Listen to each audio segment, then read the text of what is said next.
కాసేపట్లో GHMC mayor Gadwal Vijayalakshmi అధ్యక్షతన GHMC council meeting ఉంది. ఫిబ్రవరి 10తో ప్రస్తుత పాలక మండలి పదవీకాలం ముగుస్తుంది. దీంతో ఇదే చివరి సమావేశం కావడంతో టీ బ్రేక్ లో ఫోటో సెషన్ నిర్వహించనున్నారు. జీహెచ్ఎంసీ ఎన్నికలకు ముందు బల్దియా చివరి సమావేశం హాట్ గా జరిగేటువంటి ఛాన్స్ ఉంది. ప్రజా సమస్యలపై అధికార పక్షాన్ని నిలదీసేందుకు బీఆర్ఎస్ బీజేపీ సిద్ధమైంది. జీహెచ్ఎంసీ ప్రధాన కార్యాలయంలో వాటర్ ఫౌంటైన్, గాంధీ, అంబేద్కర్ విగ్రహాలను మేయర్ గద్వాల విజయలక్ష్మి ప్రారంభించనున్నారు.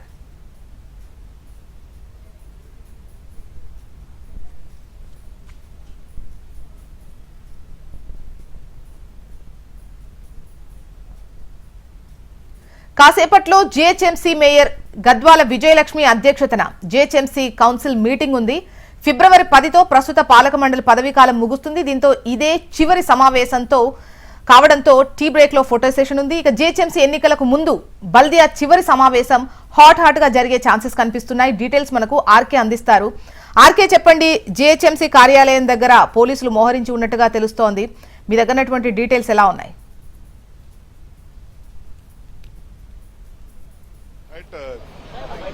చూసిన ఏదైతే జీహెచ్ఎంసీ కౌన్సిల్ సమావేశానికి సంబంధించి దాదాపుగా చివరి సమావేశాన్ని చెప్పాల్సి ఉంటుంది. మరి కాసేపటి అంటే 10:30 మేయర్ అధ్యక్షతన అయితే ఈ సమావేశం ప్రారంభం కాబోతోంది. మరోవైపు ఇటు బీజేపీకి సంబంధించిన కార్పొరేటర్లంతా కూడా తమ నిరసన అయితే ప్రారంభించడం జరిగింది. వాళ్ళంతా కూడా తమ నిరసన వ్యక్తం చేస్తున్నారు. ముఖ్యంగా దున్నపోతుకి అంటే లోపల అధికారులకు ఇచ్చినా లేకపోతే ఎవరికి ఇచ్చినా కూడా ఎలాంటి పనులు జరగట్లేదు. అందుకనే తాము దున్నపోతుకి తమ నిరసన వ్యక్తం చేస్తున్నారు. ఏవైతే పూర్తి స్థాయిలో తమ నిరసన అయితే వ్యక్తం చేస్తున్నారు. అలాగే చేతికి సంఖ్యలు వేసుకుంటూ కూడా తమ నిరసన అయితే వ్యక్తం చేస్తున్నారు. మరోవైపు మల్కాజ్గిరి కార్పొరేటర్ అలాగే అందరు కార్పొరేటర్లంతా కూడా బీజేపీకి సంబంధించిన కార్పొరేటర్లంతా కూడా తమ నిరసన అయితే వ్యక్తం చేస్తున్నారు. మేడం, ఏంటి ప్రధానంగా దున్నపోతుకి తమ నిరసన వ్యక్తం చేయడం కొత్తగా ఉంది, ఏంటి అసలు ప్రధాన 4 సంవత్సరాల నుంచి ఎన్నో వినతి పత్రాలు అందజేశామండి. అప్పుడు కూడా దున్నపోతు మీద నీళ్లు పడ్డట్టే మేయర్ గారు ఎలాంటి వాటికి కూడా స్పందించలేదు, ఎలాంటి వాటికి పరిష్కారం రాలేదు. కాబట్టి కనీసం దున్నపోతునన్న తీసుకొని వస్తే ఈ దున్నపోతు గారిని చూసన్న మేయర్ గారికి జర కళ్ళు తెరుచుకుంటదేమో అని చెప్పి వాళ్ళు ఇక్కడికి తీసుకురావడం జరిగింది. దున్నపోతు గారికి మా వినతి పత్రాలు కూడా అందజేయడం జరుగుతుంది. శ్రవణ్ గారు ఉన్నారు ఒకసారి. సార్, ఈ రోజు భాగ్యనగరంలో అనేక సమస్యలు పెండింగ్ లో ఉంటే మరి ప్రజావాణి పేరుతోటి వేలాది అప్లికేషన్లు వస్తున్నప్పటికీ కూడా పదుల సంఖ్యలో కూడా పరిష్కరిస్తలేరు. పైగా ప్రజాప్రతినిధులమైన మేము మా కార్పొరేటర్లు మా ఆఫీస్ లో మేము కూర్చొని మేము ప్రజా సమస్యలు పరిష్కరించమని కొడితే రక్తం గారేటట్టు కొట్టి మాకు సంఖ్యలు వేసిర్రు. మా విజ్ఞాపన పత్రాలను మీరు పట్టించుకున్నప్పుడు మీరు నగర మేయర్ గాని ఏంటి ప్రధానంగా ఈ రోజు సమస్యలను ఎలా ఎత్తించుకోబోతున్నారు? గత 5 సంవత్సరాలుగా మేము ఎన్నో రకాలుగా వినిసరణ చేసినాం. మేము ఈ రోజు హైదరాబాద్ ఊపర్ షేర్వాణి అందరి పరిశాని లాగా కేవలం మంత్రులు ముఖ్యమంత్రులు తిరిగే రోడ్లు మాత్రమే ఈ విధంగా ఉన్నాయి.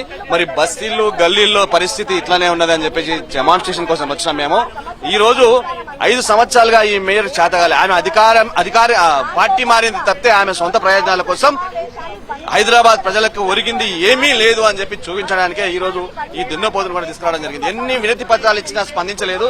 దున్నపోతు మీద వర్షం పడ్డ చందంగా ఈ అధికారులు కావచ్చు, మేయర్ కావచ్చు వ్యవహరిస్తుంది. కాబట్టి ఈ రోజు దున్నపోతును తీసుకొచ్చి ఈ విధంగా చూపించడం జరుగుతుంది. అందుకే మేము కూడా ఈ విధంగా రావడం జరిగింది. ఈ రోజు ఒకసారి శ్రవణ్ గారిని అడుగుదాం. సార్, ఏంటి ప్రధానంగా ఎన్ని రోజుల నుంచి మీరు చేస్తున్నా కూడా సమస్య పరిష్కారం కావట్లేదు, ఎలా చెప్పు? గత 5 సంవత్సరాల్లో జరిగినటువంటి 11 సమావేశంలో ఒక్క సమావేశాన్ని కూడా సక్సెస్ఫుల్ గా నడపడంలో నగర మేయర్ పూర్తి స్థాయిలో విఫలమైంది.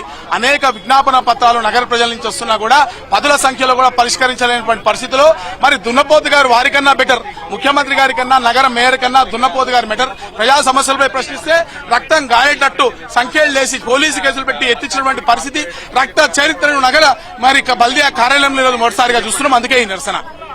సరే, లోపల చూద్దాం. ఇదంతా బయట కార్పొరేటర్లంతా కూడా తమ నిరసన వ్యక్తం చేస్తుంటే లోపల మాత్రం ఇటు జీహెచ్ఎంసీ అయితే ఏర్పాట్లు చేస్తుంది. ముఖ్యంగా మొదటిసారి ఏదైతే జీహెచ్ఎంసీ కౌన్సిల్ చరిత్రలో మొదటిసారి మొత్తాన్ని కూడా అంటే ఇక్కడ ఫోటోషూట్ ని ప్రత్యేకంగా ఏర్పాటు అయితే చేయడం జరిగింది. అలాగే మరోవైపు ప్రజా సమస్యలు ఏవైతే ఉన్నాయో ప్రజా సమస్యలని లేవనెత్తేందుకైతే ఇటు కార్పొరేటర్లందరూ కూడా సిద్దమవడం జరిగింది. అన్ని పార్టీలకు సంబంధించిన కార్పొరేటర్లు కూడా ఇప్పటికే చేరుకుంటున్నారు. 10:30 మొదటగా లోపల అందశ్రీకి తీర్మానం అయితే చేయడం జరుగుతుంది. ఆయనకి నివాళులు అర్పించిన తర్వాత బయట ఫోటోషూట్ ఉంటుంది. ఫోటోషూట్ ముగిసిన అనంతరం అప్పుడు కౌన్సిల్ సమావేశం అయితే ప్రారంభంగా అవుతుంది. కౌన్సిల్ సమావేశంలో అన్ని పార్టీలు కూడా ప్రధానంగా బీఆర్ఎస్ పార్టీ గత 3 ఏళ్లు అంటే వాళ్ళున్న 3 ఏళ్లలో ఎలాంటి అభివృద్ధి జరిగింది, ఇప్పుడు 2 ఏళ్లలో పరిస్థితి ఏంటి అనేది లేవనెత్తే అవకాశాలు కనిపిస్తున్నాయి. అలాగే బీజేపీ మాత్రం దాదాపుగా 5 ఏళ్లుగా ఇటు బీఆర్ఎస్ ఉన్నా అటు కాంగ్రెస్ ఉన్నా ఎలాంటి ఉపయోగం లేదు అనేది వాళ్ళు ఈ అంశాన్ని ప్రధానంగా ప్రస్తావించబోతున్నారు. మరోవైపు ఇటు కాంగ్రెస్ కు వచ్చేసరికి మాత్రం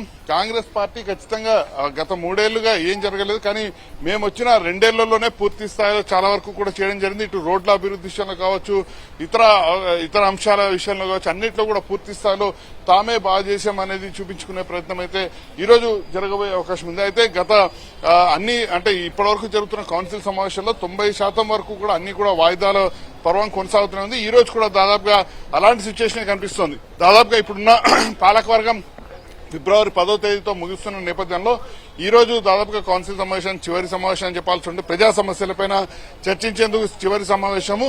అదే సమయంలో వచ్చే నెలలో ఏదైతే బడ్జెట్ కి సంబంధించిన అంశానికి వచ్చేసరికి మాత్రం బడ్జెట్ అంశంలో నెక్స్ట్ మంత్ ఒక సమావేశాన్ని మాత్రం ఏర్పాటు చేయబోతున్నారు.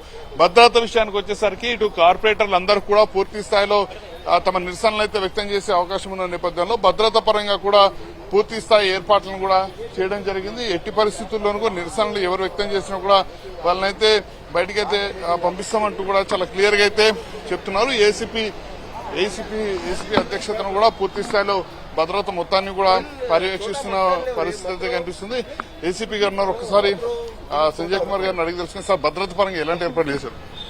యాజ్ ఇట్ గా ఎవ్రీ టైం చేసినట్టుగానే భద్రతా ఏర్పాట్లు, ఎందుకంటే ఇది జిహెచ్ఎంసీ కౌన్సిల్ సంబంధించినటువంటి సమావేశం జరుగుతుంది కాబట్టి దానికి తగ్గట్టు ఇక్కడ ఈరోజు లాస్ట్ సెషన్ అన్నట్టుగా అంటున్నారు. అండ్ ఫోటో కూడా సెషన్ ఉంది కాబట్టి కొద్దిగా ఎలానో సమస్యలు ఉంటాయి కాబట్టి దానికి తగ్గట్టుగా మనం ప్లాన్ చేస్తున్నాము యాజ్ ఇట్ గానే. ఎందుకంటే ఫస్ట్ గేట్ నెంబర్ 1 నుంచి కాకుండా gate number 2 and council commissioner gate నుంచి ఈసారి ఎక్కువ మెయిన్ ధర్నాలు అంటే వాళ్ళ నిరసనను మామూలుగా ఎవరికి ఇబ్బంది లేకుండా తెలుసుకునేటట్టుగా మేము మాట్లాడుతున్నాము.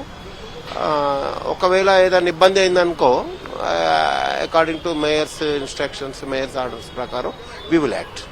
మొత్తానికైతే భద్రత పరంగా కూడా పూర్తి స్థాయి చర్యలు తీసుకుంటాం. ఎవరు కూడా వాళ్ళ పరిధిలో చేసినంత వరకు కూడా ఎలాంటి ఇబ్బంది లేదు, కానీ పరిధి దాటితే మాత్రం మేయర్ ఇన్స్ట్రక్షన్స్ ని బేస్ చేసుకునే తాము చర్యలు తీసుకుంటామంటూ కూడా చెప్పడం జరిగింది. ఇటు ప్రైవేట్ సెక్యూరిటీతో పాటు అంటే రెగ్యులర్ గా జిహెచ్ఎంసీకి సంబంధించిన సెక్యూరిటీ ఏదైతుందో అలాగే వీటితో పాటు పోలీసులను కూడా ప్రత్యేకంగా భారీ బందోబస్తు అయితే ఏర్పాటు చేయడం జరిగింది. మరోవైపు ఇటు ఈ రోజు మేయర్ మరి కాసేపట్లో ఈ సమావేశాన్ని ప్రారంభించిన నేపథ్యంలో సాయంత్రం వరకు కూడా ఈ సమావేశం కొనసాగే అవకాశం ఉంది. ప్రధానంగా మొత్తం 95 అంశాలను అన్ని పార్టీలకు సంబంధించిన కార్పొరేటర్లు ఇవ్వడం జరిగింది. అందులో దాదాపుగా మనకున్న సమాచారం మేరకు 45 అంశాల వరకు కూడా మేయర్ అయితే తీసుకున్నట్టు తెలుస్తుంది. వీటిపైన ప్రధానంగా చర్చ కొనసాగే అవకాశం ఉంది. అయితే వందే మాత్రంతో ప్రారంభించాలని బీజేపీ అయితే పట్టుబడుతున్న నేపథ్యంలో స్టార్టింగ్ లోనే వాయిదాలు పడతాయా లేకపోతే చర్చ ఈసారైనా కొనసాగుతుందా అనేది మాత్రం వేచి చూడాల్సి ఉంటుంది. జోస్నా. Okay, right RK. మొత్తానికి జిహెచ్ఎంసీ కౌన్సిల్ సమావేశం ఇవాళ హాట్ గా ఉండేటువంటి అవకాశం అయితే కనిపిస్తోంది. మనం చూస్తున్నాం అధికార పక్షాన్ని నిలదీసేందుకు అటు బీఆర్ఎస్ బీజేపీ కూడా పెద్ద ఎత్తున ప్లాన్ చేసినట్టుగా కూడా తెలుస్తోంది. సో జిహెచ్ఎంసీ కార్యాలయం దగ్గర పోలీసులు అయితే భారీగానే మోహరించారు.